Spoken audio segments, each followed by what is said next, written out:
Abi yok. Katarlar kayıp. Lan ne demek kayıp? İnmiş mi bu adam İstanbul'a? İnmiş abi. Abi inmişti uçaktan da. Yani bekledik de çıkışta. Ama yok. Ay sizin yapacağınız için. Neredesiniz? Geliyorum. Abi polis durdurmuyor. Dolanıyoruz. Çocuklar tekrar bakıyorlar içeriye.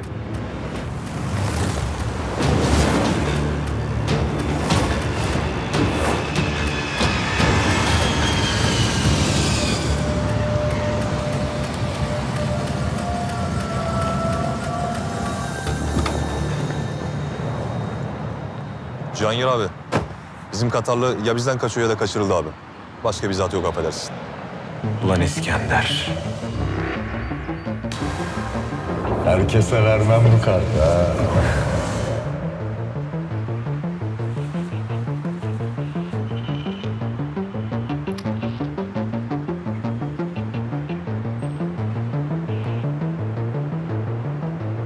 Adem.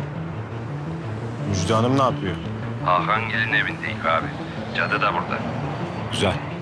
Kızı bırakma sakın. Bekleyin beni, geliyorum. İdare edin. Eyvallah abi.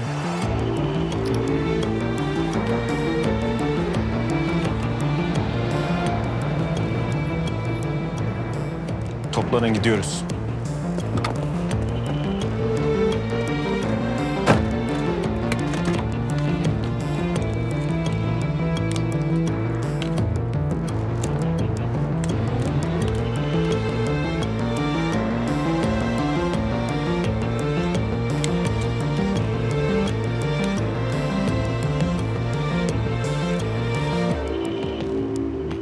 İskender Bey. جهنجر بي أنا بخير لا تقلق بنقيم.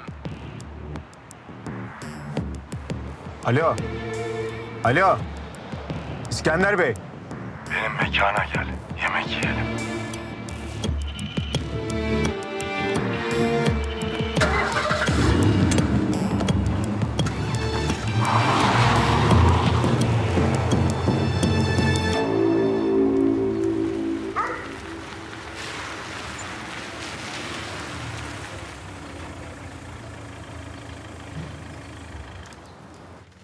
İstanbul yolculuğu burada bitiyor küçük bey. Burası benim evim olmadığına göre daha İstanbul'a gelmedik demektir. Bizimle burada çalışacaksın. Burada bize rapor vereceksin.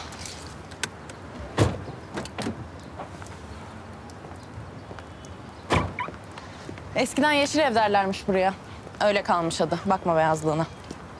Vallahi yeşil olsa daha iyiymiş. Beyaz kir gösterir. Hem zaten büyük ev sevmem ki ben.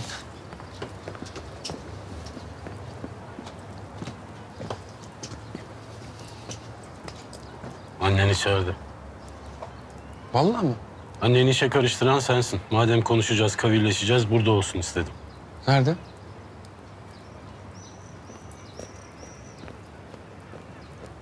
Hümeyra Hanım biliyor mu? Artık biliyor. Pazarlık da biliyor. Nasıl pazarlık?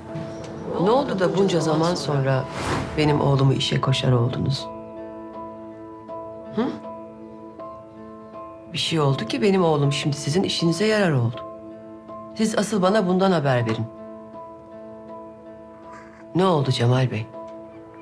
Önce sadece kurnaz sandım ama aklı da zehir gibi. Amirim bunun bize bir faydası olacak mı? Hümeyra Karabulut sıradan biri değil. Bunu bir kere kafamıza koyalım. Ha, bize bir faydası olur mu?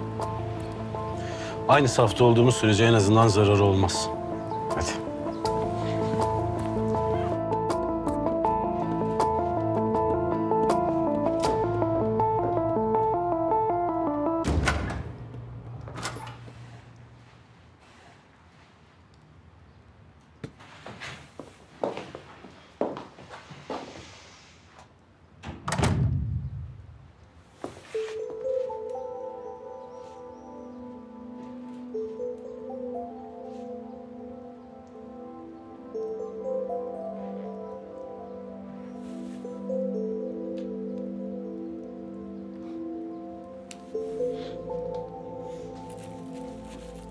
Nasıl geçti yolculuğu? İyiydi. Fidayda bile oynadım. İyi yapmışsın. Oyna. yaşamış kadar oldum. Ne fidaydası ya?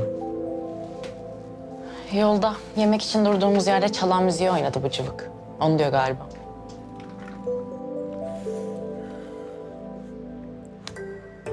Arasaydın yolda. Niye aramadın? Konuşurduk.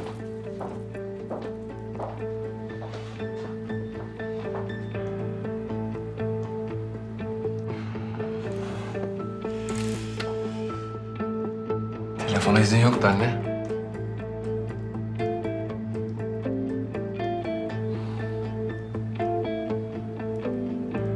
Şifreli konuşuyorlar. Yemin ederim şifreli konuşuyorlar.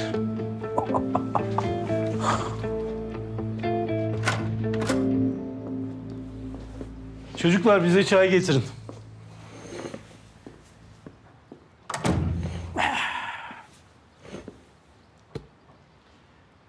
Demek seninle olan Fiday da oynamış ha?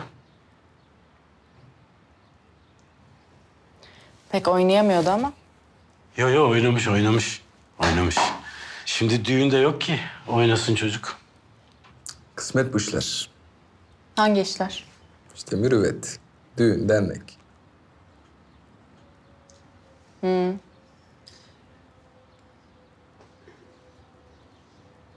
Kim bu hanım kızımız Cemal Bey?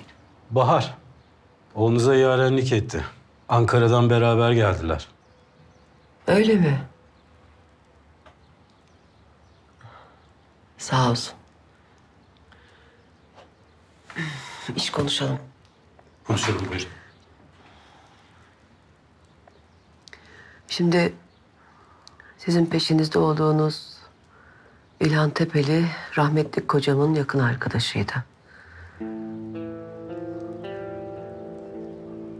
Ben uzun zamandır görmüyorum gerçi kendisini ama rica edersem Kaan'ı işe o alır. Yok biz öyle istemiyoruz. Biz Tepeli'nin herhangi bir işletmesinde işe girsin, kendi başına yükselsin çabasıyla diye düşünüyoruz. İlhan Tepeli Kaan'ın kim olduğunu mutlaka öğrenir.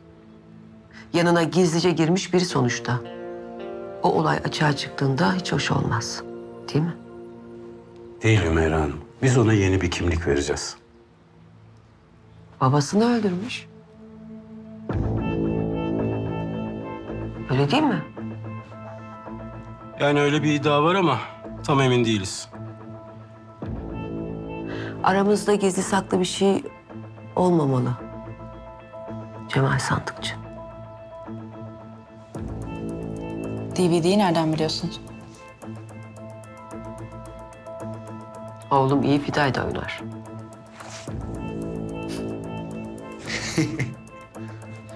Lan sen hangi ara yaptın bunu? Tamam helal olsun da. Ne ara atlattın beni? Hı?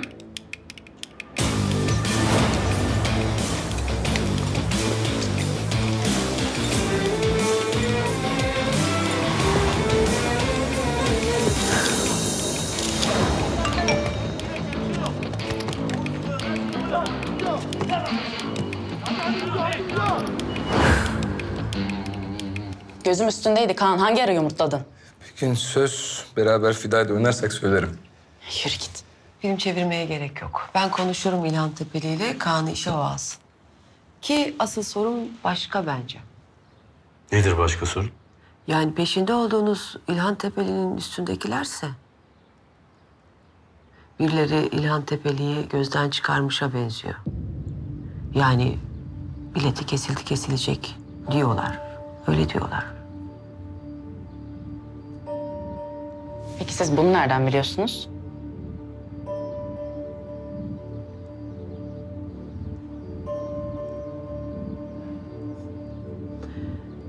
Kocamı kaybettim. Oğlumu da kaybedemem. Canımızı ortaya koyuyoruz sonuçta. Tamam bu yeni bir bilgi. Tepeli'nin yerine geçmek isteyen kim? Yani onu indirecek olan kim?